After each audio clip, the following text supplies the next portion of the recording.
سلسلہ سوالات کو آگے بڑھاتے ہوئے آج کا پہلا سوال بابا جان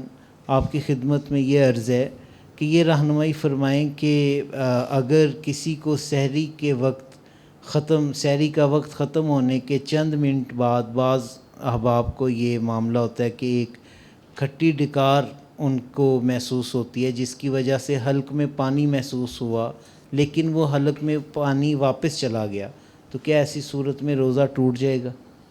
نہیں، کھٹی ڈکار آنے سے روزہ نہیں ٹوٹے گا۔ اکثر لوگوں کو یہ لگتا ہے کہ کھٹی ڈکار آئی ہے تو ان کو منہ کے اندر پانی،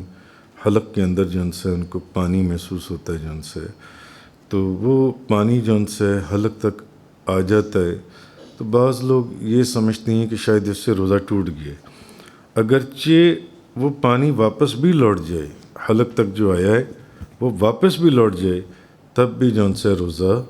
نہیں ٹوٹے گا جون سے۔ جیسے کہ روزے کی حالت میں اگر منہ بھر سے کم کے آنے اور واپس چلے جانے کی صورت میں بھی روزہ نہیں ٹوٹتا، اسی طرح مگر چونکہ لوگ اس شک اور شبے میں رہتے ہیں کہ کھٹی ڈکار جب آتی ہے تو لوگوں کو اپنے حلق کے اندر پانی محسوس ہوتا ہے کہ پانی آ گیا،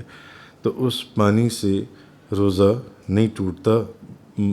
بھلے وہ پانی واپس حلق کے اندر بھی چلے جائے۔